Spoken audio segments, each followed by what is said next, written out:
This is TNCRadio.live. Hear the best of TNCRadio.live every night. It's TNC Radio Primetime. Interviews, music, information, and news you can use every night, 7 to 9 Eastern, 6 to 8 Central, TNC Radio Primetime. Hello, everybody. This is Todd Dewey from Ice Road Truckers on the History Channel, and I love to listen to TNCRadio.live. Come on in, everybody. It's time for the Southern Route.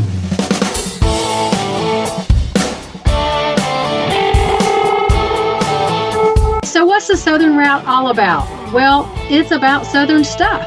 Southern people, Southern music, Southern food, Southern nights, Southern traditions, nostalgia, and so much more.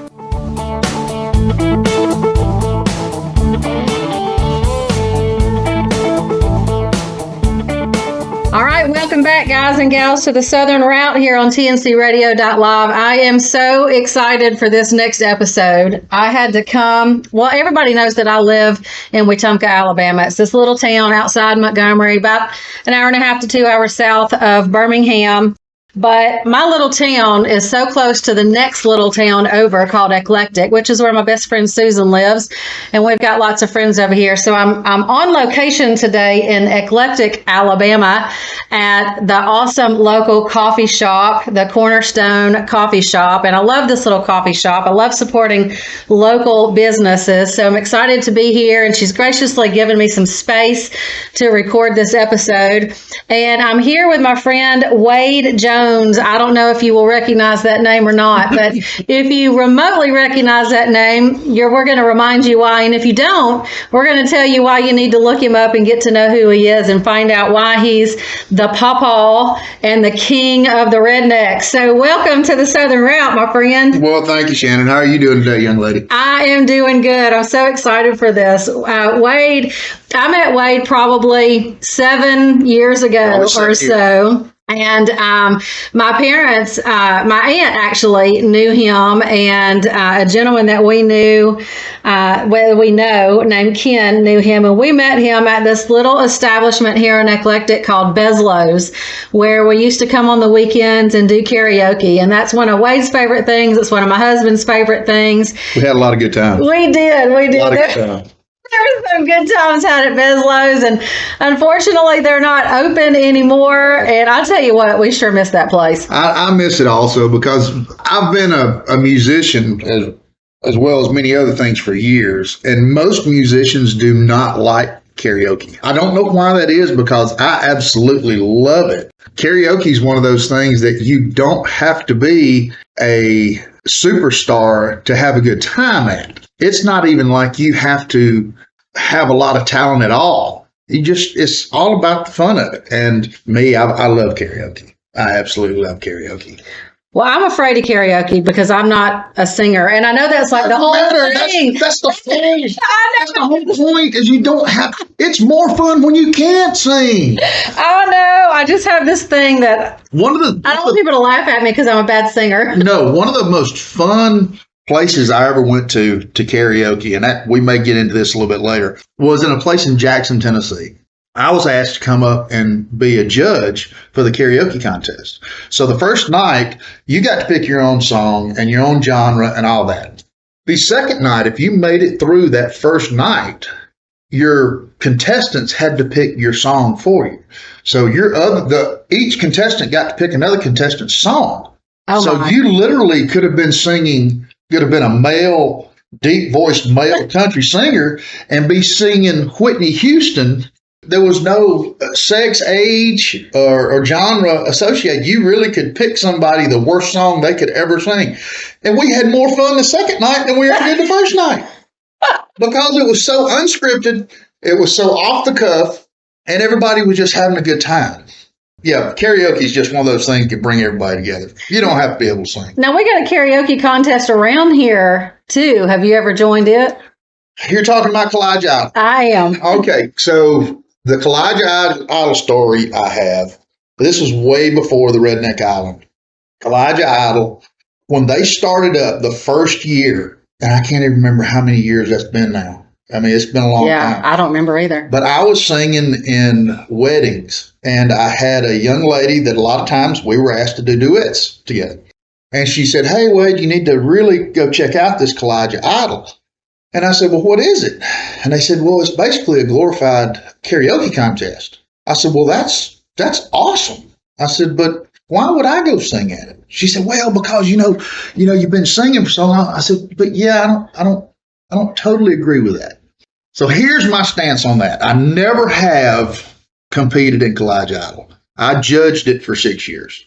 But Kalijah Idol, in my eyes, when it started fresh and new, should have been singers that had never been on stage, were green, did not have any experience, so they were all on the same playing field. I love Kalijah Idol. I have supported him for years. Yeah. But it's kind of disheartening when Grandma says, "Baby, you sing so pretty." And you get all pumped up and you go up there and you've got this artist that's been singing in clubs for the last 6, 7 years and has stage presence, has got charisma, and has got true talent. To me, I wish the playing field was a little bit more level, because they'll have 50 contestants and a lot of them get weeded out really quick. I know this because I helped judge it. Right. And that makes sense. I mean, I agree with you. I've said the same thing about some of the bigger singing shows. You know, some of those folks on there have actually had record deals, and they're on there competing against people who have never done anything. Some of them never sang at all in front of people. No. And there's hardly any comparison between the two. So it's really not fair. There was one year we were in Dayville. I think we were at the old Alibis. And the first of the semifinals, we had to actually reorganize the list of who was singing that night, because there was a girl flying in from being on The Voice. Oh, wow. So she was already at that level and being recorded for a voice competition, The Voice, and flying back so she could be in, that little in Kalijah Idol. Yeah. So wow. I mean, there's a lot of good talent that comes through there, and I've been proud and have always been proud to be helpful when I could be, but I just wish it was a more level playing field. If you want to sing, get out there and sing. If you go out and you find a small little bar with a karaoke competition, you want to jump in it, jump in it. Jump in it. Just have fun with it. That's what the biggest thing is. Just have fun. Yeah. Well, you'd have to catch me in my car. I'm in my car singing. I sound really good in the car. I sing lead. I sing backup. I do the dancers. I do it all. So. Everybody does. In the shower. In the shower. Good acoustics in the shower. Yeah, great acoustics. I mean, you ought to see me doing some wham in the shower. Great. I'm awesome. All lathered up, singing into my back scrubber. Yeah. It cracks me up that you said that, because we were listening to Wham over the weekend with my kids. Listen, I'm a product of the 70s, grew up in the 80s, and lived through the 90s. Amen. Yeah, I know what Wham's all about. Well, we were getting tickled because we're like, listen to this, George Michael, wake me up before you go kind of thing. And then it goes to like father figure, and. We have lived in a generation that when we heard Culture Club, it was cool. And we were singing with it. Agreed. And then we found out later on in our generation that, that wasn't so cool. Yeah. Till now it's cool again. It's cool again. It all comes back around. Yes. I also remember being the only one, and I'm originally from Eclectic, but I was raised in Eclectic City.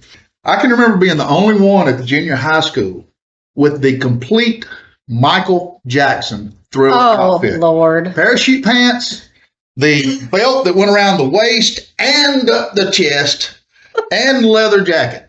All right. So I was raised in the country. I mean, country. And when Thriller came out, and that was the greatest thing since sliced bread, I actually had a friend in Ellick City, because we only had like 4 stations on the aerial antenna. He would tape me MTV, so I knew what was going on. Oh, and I couldn't wait to get to school Monday, so we could swap VCR tapes.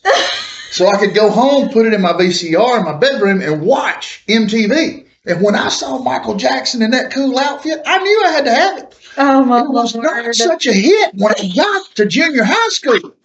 You got to understand, I didn't get my growth spurt until about 14.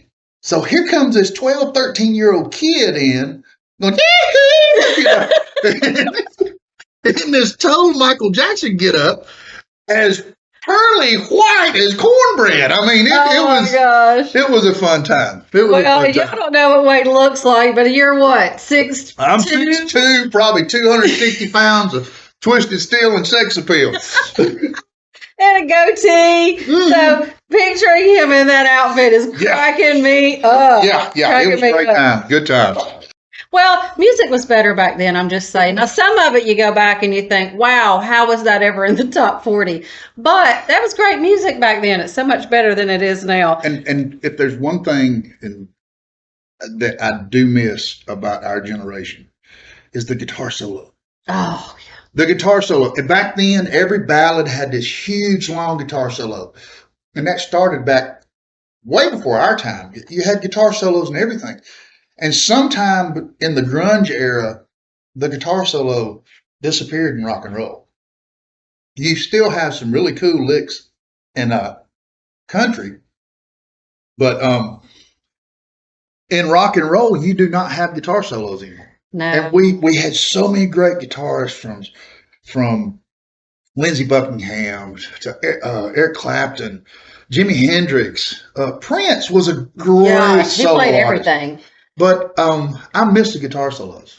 Yeah. And I love guitar. I love the 80s hair bands. Oh, yeah. You know, you got to rock out to the 80s hair bands. That's how I know raise my kids right, because they love the 80s hair bands.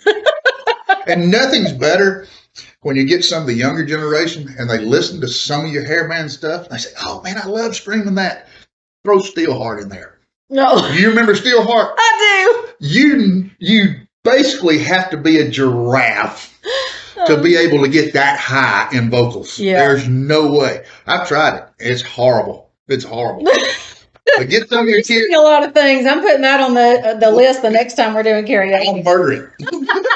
We're going to to bring it down an octave or two. Definitely. Oh my gosh, that's good times.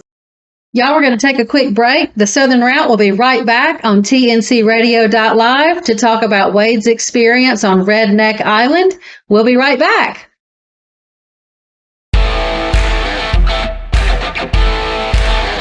Join Tom Kelly and the rest of the team each day on the Morning Grind.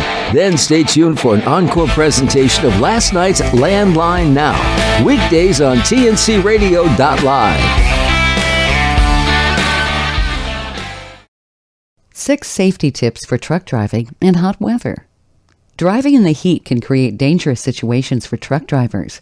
Drivers need to take specific precautions before hitting the road in extreme heat. When there's an incoming heat wave, drivers need to be aware of how to safely drive in these weather conditions. Follow the Truckers Network's 6 safety tips for truck driving in hot weather. Every truck driver needs to complete a pre-trip inspection before driving, especially in hot weather. Check your tires. Heat can have a huge effect on your tires.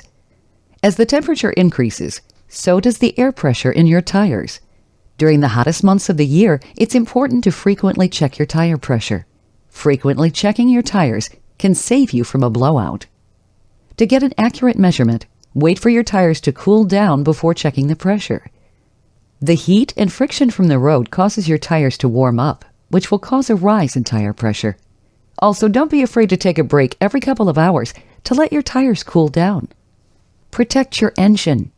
Not only should you protect yourself from the heat, but you should also protect your engine.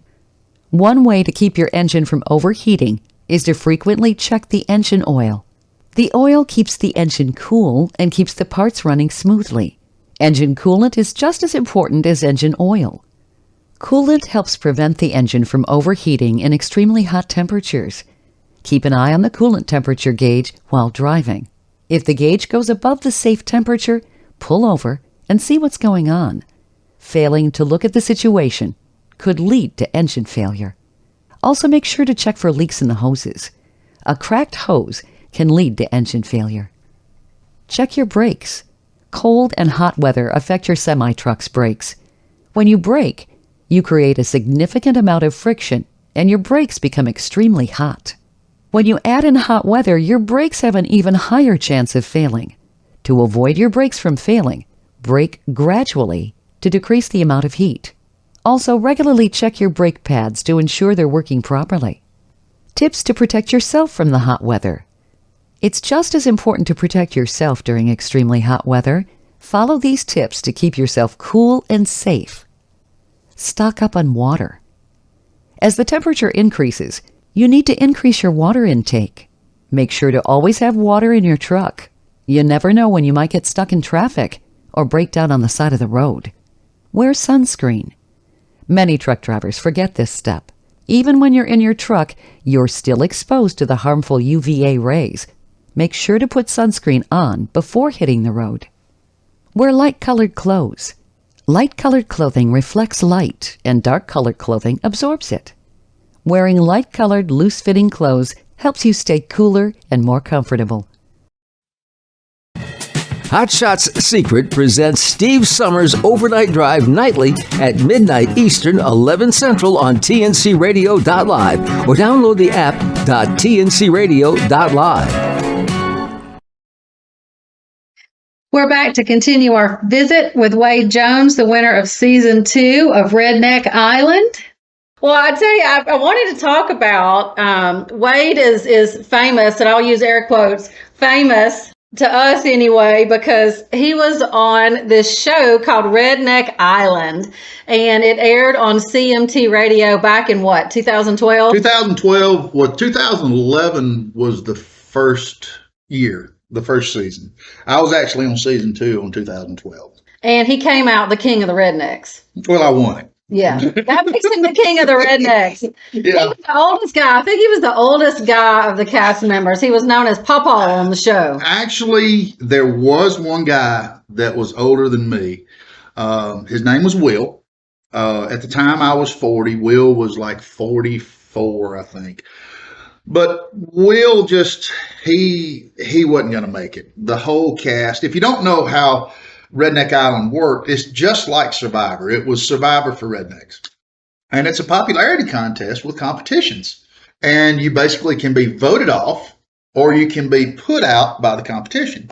And Will just rubbed everybody wrong. So it didn't take long to work. Yes, I was the oldest one on the show. Yeah, he got voted off pretty quick. I've watched the whole season 2. Right. And you pick out your favorites very quickly, and you can see who's not going to make it very long. And bless his heart, Will was this big old muscular guy, but man, he had a mouth.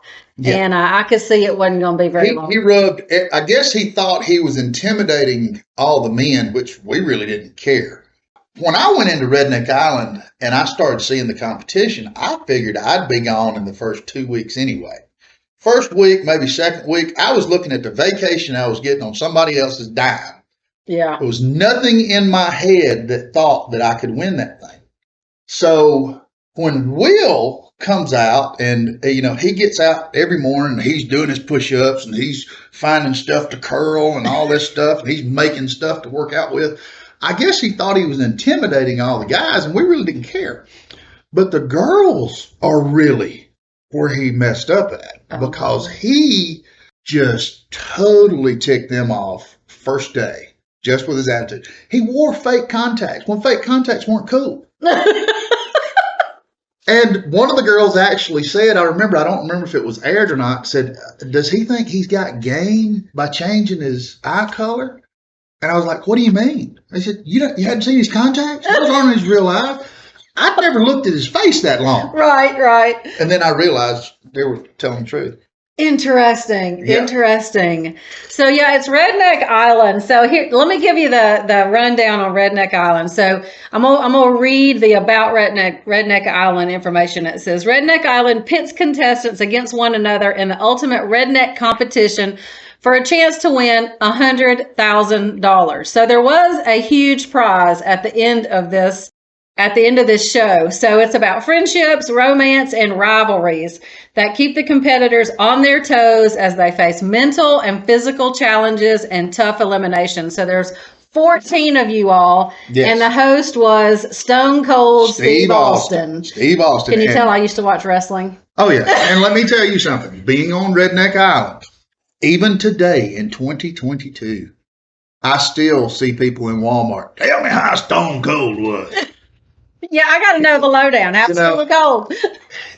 I can tell you this. Stone Cold has been a very successful man in his wrestling, his movie career, and being a producer of so many shows that he's produced. Because he was the executive producer of Redneck Island. But if he had never had those opportunities, he would have been a comedian. Because off camera, when that switch turns off, that's the one thing that I did learn about the reality television movie behind the camera, behind the scenes, is when that switch is turned off, he's a totally different person. Yeah, I wouldn't have guessed that. He's so serious all the time. He is one of the funniest human beings I've ever met in my life, just off the cuff talking to. And you got to understand, when you're in a location like we were in La Paz, Mexico. If you don't know where that is, look it up. You go down below California into the Baja Peninsula, go to the very point down there and hang a left. Okay. I mean, it's way down there.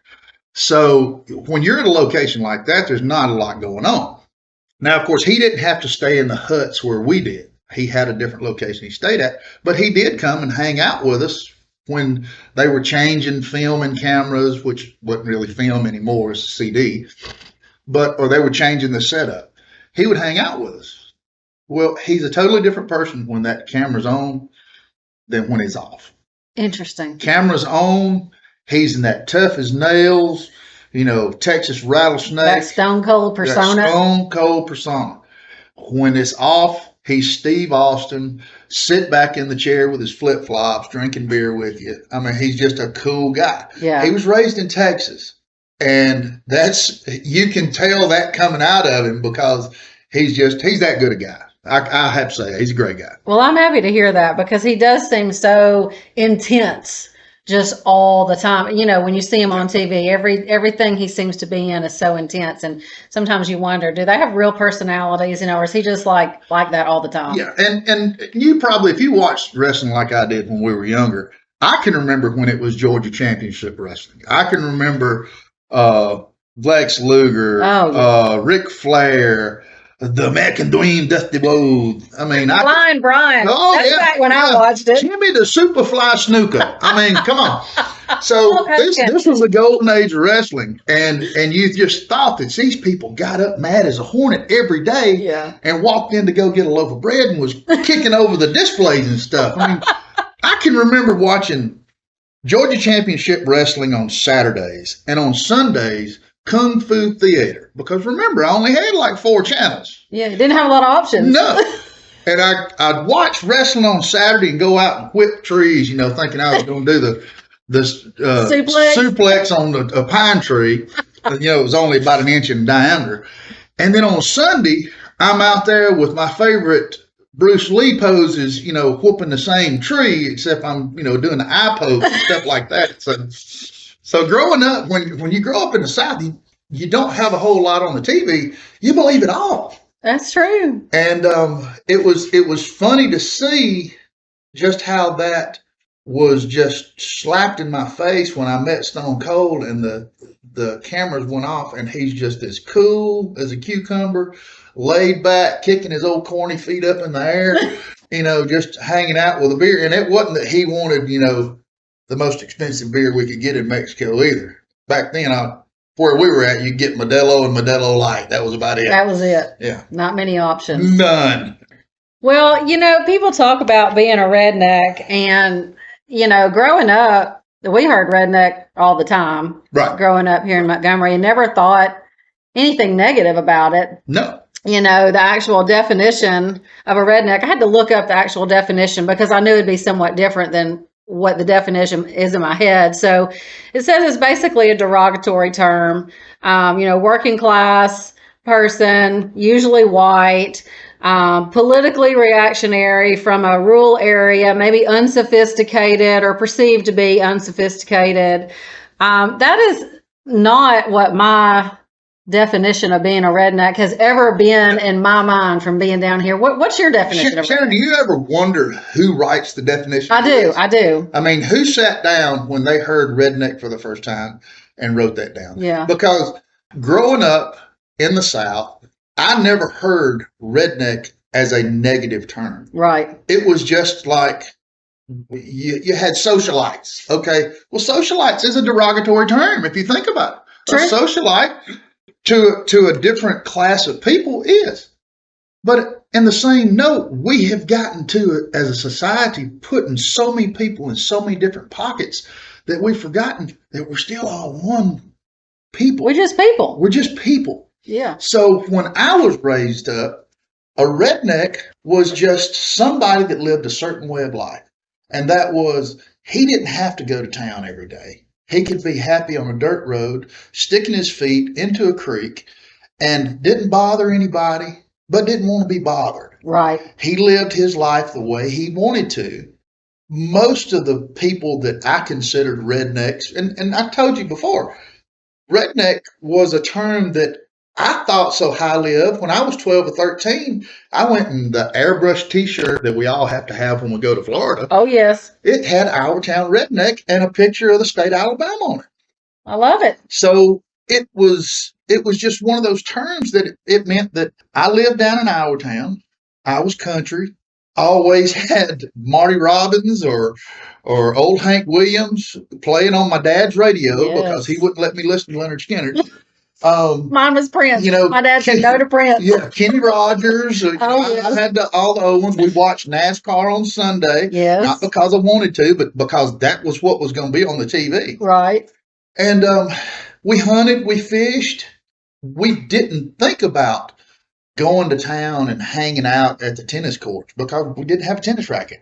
Right. I mean, we weren't poor, but we didn't need the same things that other people that grew up in a different area needed. And, there are people that I know that grew up in LA City that they would have went crazy having to catch crawfish and salamanders in a creek to pass the time away if they didn't have a basketball court or a tennis court to go play at during the day. Right. The woods was our daycare center. Okay, guys, I've got to take a quick break. But when we come back, let's talk about how things have changed since we grew up. We'll be right back on the Southern Route on tncradio.live. Reverse Gears moved to Thursdays at 8, 7 Central on the Travel Network channel, tncradio.live. You're invited to ride through the stories of and music that made the memory makers we call the soundtrack of life at our new time, 8, 7 Central, Thursdays on tncradio.live.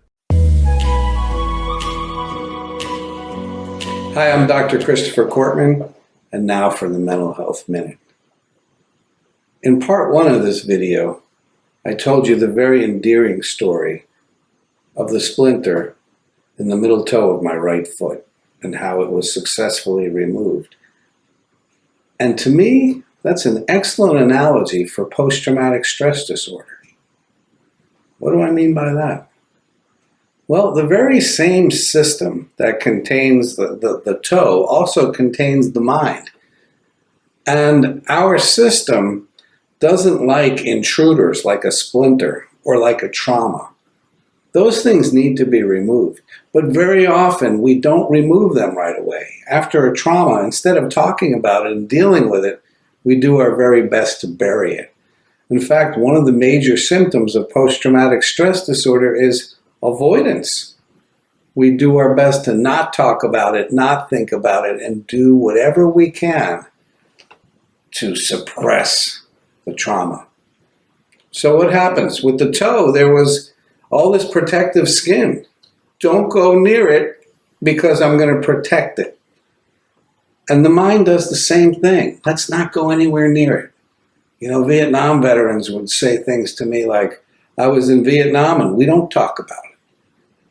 And what that does is keep the splinter embedded, continuing to give it power over the system. So what do we need to do? The splinter always needs to be removed. The trauma always needs to be dealt with. And that is to remember it, to feel it, to express it, and finally to release it. In my book, Keep Pain in the Past, I explain how we can deal with old, painful traumas and finally put them away for the first time and get on with our lives. Just like removing the splinter from my toe.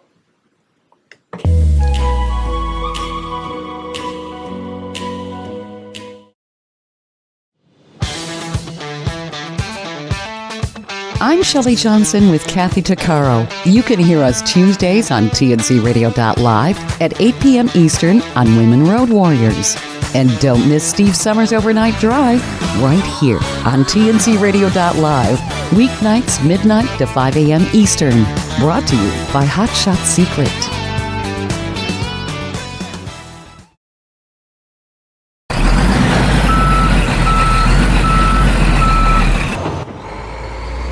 tncradio.live, your commercial driver navigation station. Welcome back, y'all. We're talking a bit about things have changed since we grew up in the 70s and 80s.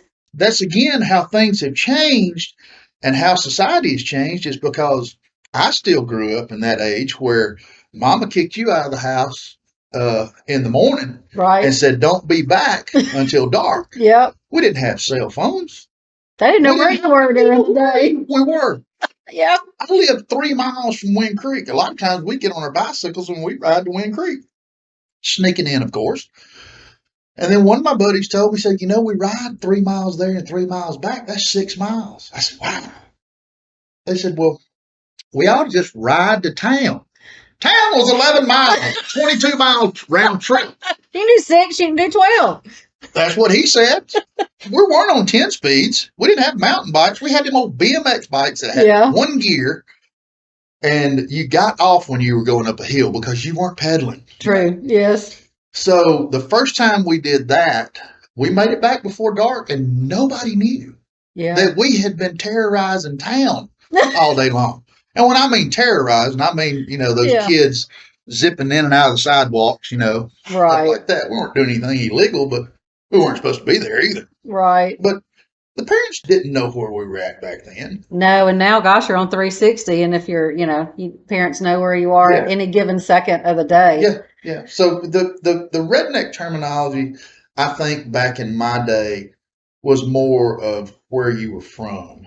Then now the term is more derogatory toward your political views, your racial views, and things like that. Yeah. And that makes me sick because, hey, I am a true believer that if you keep bringing up hate will keep bringing itself up.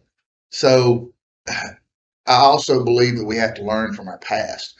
We have a very, very horrible past here in the South. Right. But none of the people that are alive today did that. Right. None of them. So it's to me, I love everybody. I absolutely love everybody. I do too. And I even had to quit watching the news because I'm just like, people need to get out and talk to your neighbors, talk to the people in your town, talk to people because 99% of the time you have more in common than you don't have in common. Right. And no disrespect to what you're doing here, but the electronics age is one of the reasons why we have problems. I agree. It's because we don't go outside and meet people. We don't just go walk around just to say hello. And what we've been through the last year, 2 years has even made that worse because everybody was, well, not everybody, I wouldn't, but a lot of people were scared to death of COVID. Right. And they were so secluded in their home and they just became hermits. Yeah. So now when they go out, they don't have their head up looking to meet the person in front of them. They're looking down, hoping they don't have to speak to someone. And I hate that. People get tired of talking to me. I know that because I will make you talk to me. You've never met a stranger. I don't. And I don't ever want to meet a stranger. And the whole time that COVID had its stranglehold on us, people were just so scared and they were so frightened that they turned to TikTok, they turned to Facebook, and it's so easy just to troll those spots and never interact. Right. I'm sitting here telling you, I post a lot on Facebook.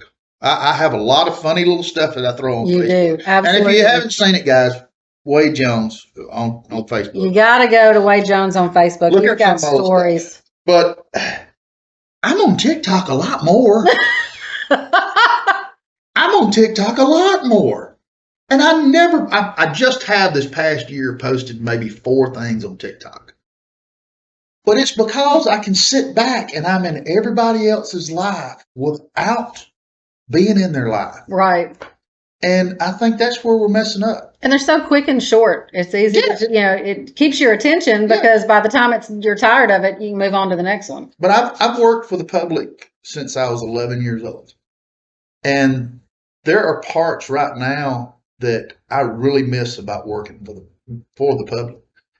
But there's also parts of me that have gotten so tired of how mean the public's gotten and how distant they are to reality, because they are. I mean, it's a different world today than it was 5 years ago. It is. I think people are so stressed anymore that it just all builds up and all builds up. And as we came in here to the coffee shop today, I was talking to the owner getting my coffee, and she said she's noticed she does her best to be like you, to greet everybody and say how they're doing and build a relationship with people. But somebody might come in and she's out of caramel that day, and they lose their mind at the register because she's out of caramel. And she said, I know that's not about me. There's something else going on. It is. And that's just kind of the last straw, that has thrown them over the edges because they can't have their caramel. Yeah. And she said, I have to remember that it's not about me. So there's that side of it too, remembering that sometimes when people lash out, it's not really about what you've said or done. It's totally understand. But it is. People are so stressed. And so I was telling her, that's one of the reasons I do this show. Sure. For me, it's an outlet. Sure. It's a creative outlet. It's just fun. I'm not getting paid to do this. I just want to go and talk to people and share their stories and get out of the house. Being an extrovert the last 2.5 years has been hard for me. It's hard. I mean, I work at home, so I'm already at home, for my job. And then, to think you couldn't go anywhere, which we still pretty much lived our normal lives. We went I did too. On vacation. We went and ate dinner. If we had to wear a mask, we wore a mask. But we could not sit at home for 2.5 years. I just couldn't do it. And so that was just how I did it. I know it's not how everybody did it. That's just... Well, the beauty of freedom, to me, the very backbone of freedom. And a lot of people have a lot of different ways they look at the word freedom. Freedom to me is choice. Absolutely. You can choose what you want to do. Yes. If you want to be a sullen person, you can choose to do that. Absolutely. If you want to be a bright spot, you can choose to do that. If you want to wear the mask or not wear the mask, it's your choice. Everything in this world has a choice that's associated with it. That freedom is where we get most of our choices, in my eyes. Right. Right. Now, I choose to try to make one person smile every day. Yeah. And I tell you why I do that. Because so many people I've heard get on the negative kick. Well, the reason I don't vote is because I'm not changing anything. The reason I don't go to this meeting is because it's not going to change anything. The reason I don't do this, the reason I don't do that, they're coming up with so many reasons. If you think you can't change the world, think of it in a lot bigger perspective other than just you. If you make one person smile, one person, if you're the reason that they smile, you've changed the world. It's a small step, but you literally have changed the world, because if you did not make that person smile, it would just roll over another day where that person didn't smile. But if you can make one person smile a day, you've changed the world. I love living life like that, because even if I walk away from somebody and they say, man, I wished he would have shut up about 15 minutes earlier. But, if I could make them smile right before, then I've done my job as a human being. Well, I guarantee you they're talking about you later on, telling the story that you've told them to somebody else. So, I'm the same way. I'd rather show too much kindness and too much love and too much concern than not enough. Sure. Y'all will be right back after this short break to finish this week's conversation. Yes, there will be a part 2 with Wade Jones, season 2 winner of Redneck Island. We're going to take a quick break and we'll be right back with the Southern Route on tncradio.live. Ready for the power of positive and something that will put you back to a time you wanted to last forever? Music is the ultimate time machine. What was your favorite time? Do you want to go back there? LTD Radio features the songs of the 70s, 80s, and 90s that will transport you to a happier time. It'll make you smile and brighten your day. We could all use that about now. TNCRadio.live is proud to carry the great music of LTD Radio. Be sure to catch the Truckers Network radio show with your host, Shelley Johnson, weekdays at 3 p.m. Central, 4 p.m. Eastern, right here on TNCRadio.live.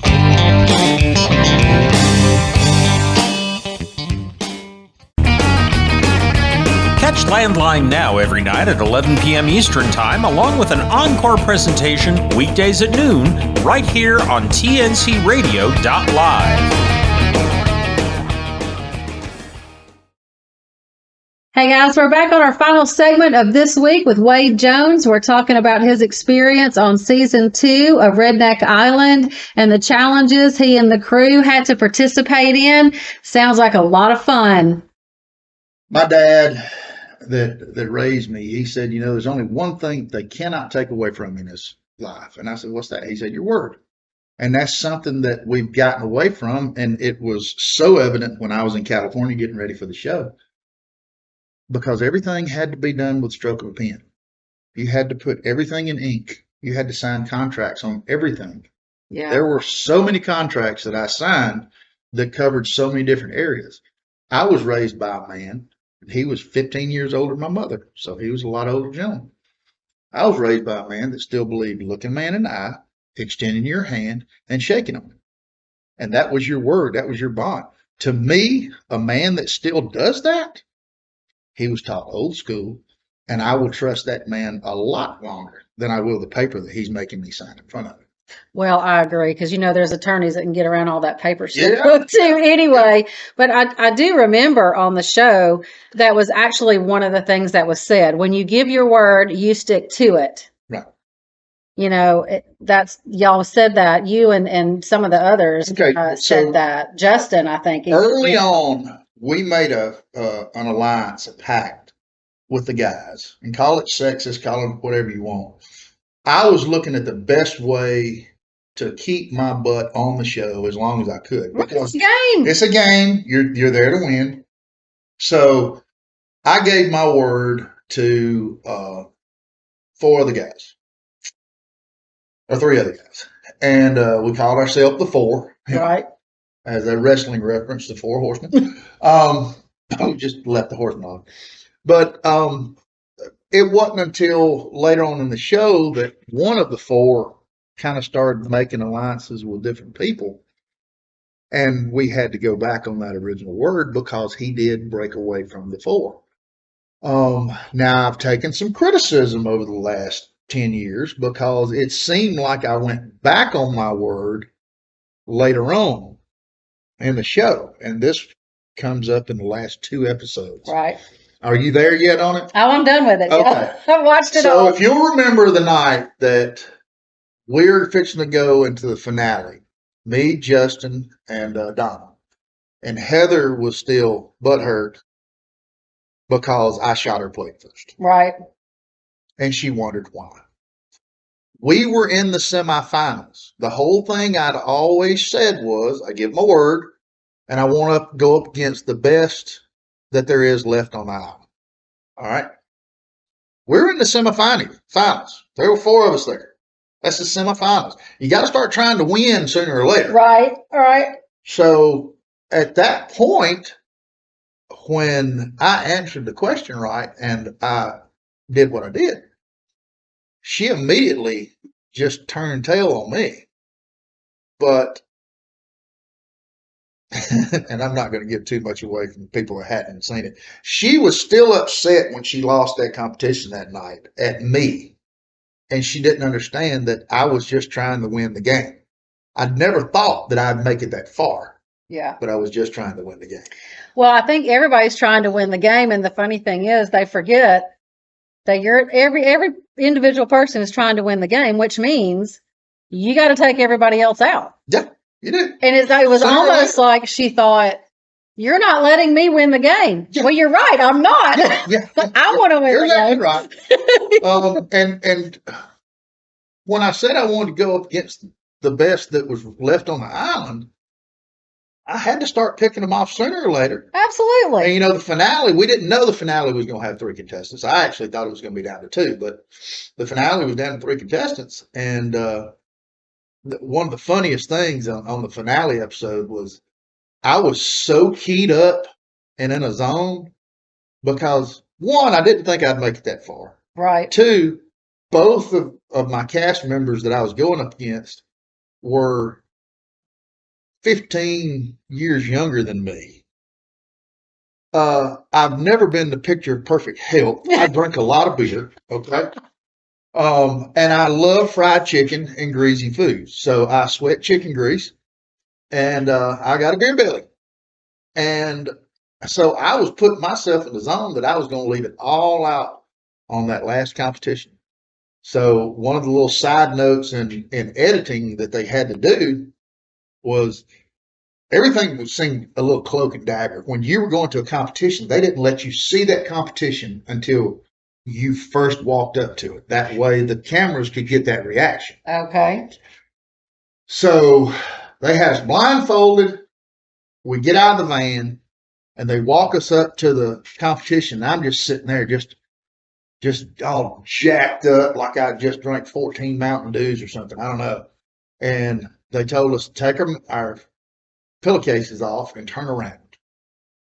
And when I turned around, all I could see was the course that I was fixing to have to take.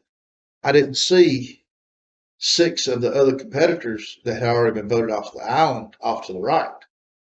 They had to stop film and said, "Wade, we wanted you to react to your friends getting to see you." I said, "I didn't even see them over there." Yeah. I'm focused, man. Because I was keyed. I mean, I was zeroed in on right in front of me.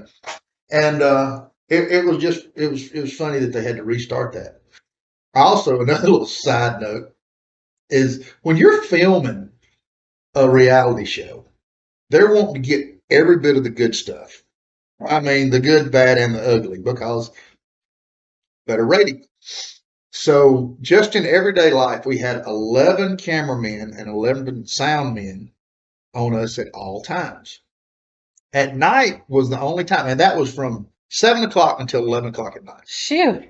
After that, we had what I nicknamed the Night Ninja. The Night Ninja would sit up in the control room with the hard-mounted cameras they had around camp and watch to see if we did anything, any hanky-panky or whatever. If we did start talking about something, or we came out of our slumber and started walking around, the Night Ninja, dressed in full black, would come running up with a camera right in your face, scare you to death. With all that said, during the competitions, we would have somewhere over 20 cameramen and 20 soundmen. So there's a lot of things going on. Yeah. Well, the way the sets are set up and the competition was set up, I'm out front and I come around the corner and there's this guy stopping me.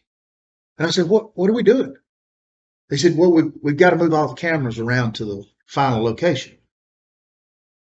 I had just given my heart and soul as hard as I could. At 40 years old, I'm fixing to start cramping if I sit down. Yeah. I nicknamed him Scuba Steve. He was the medic that was on set all the time. He was saying, "Wade, we're really worried about you. They're taking my pulse and got a blood pressure cuff on me. Thinking Papa about to pass out. They said, "Why don't you sit down?" Well, the other 2 competitors were already laying down. I knew if my fat tail laid on that ground while the 30 minutes that they were changing camera angles, I wasn't going to be able to get up.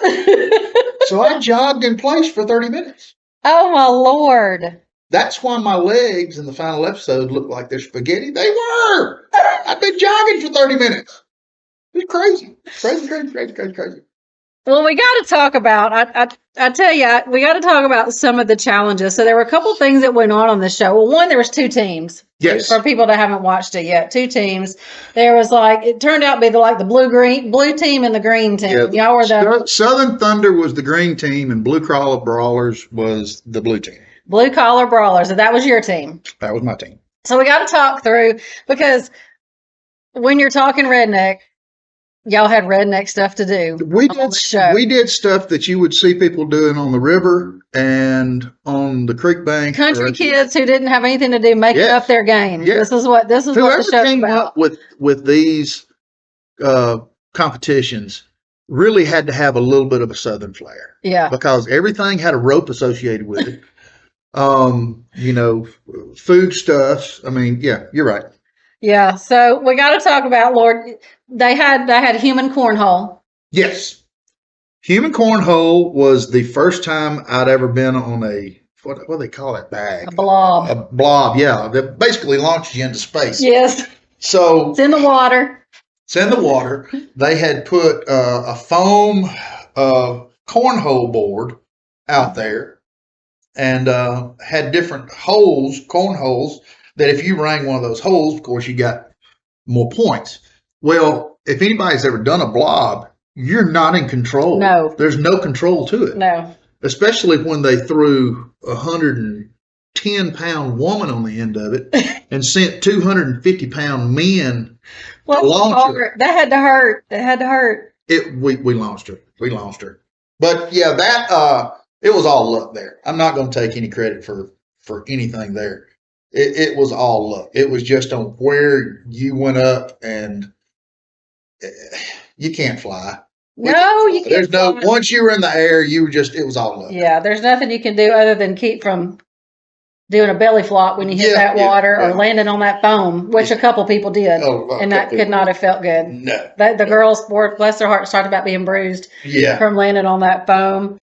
Y'all, I hate to tell you, but our time is up for this week, but we'll be back next Tuesday night at 6 p.m. Central, 7 p.m. Eastern to finish our conversation with Wade Jones, Season 2 winner of Redneck Island. The best is yet to come, so set those phone reminders to join us next week here on the Southern Route on tncradio.live.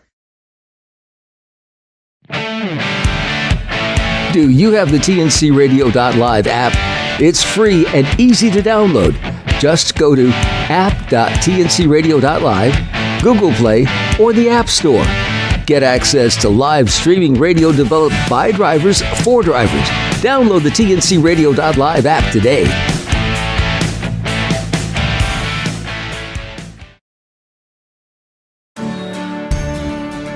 Don't forget, you can hear all of our TNC Radio primetime shows again on our podcasts. Just go to tncradio.live/podcasts or search for tncradio.live wherever you listen to podcasts.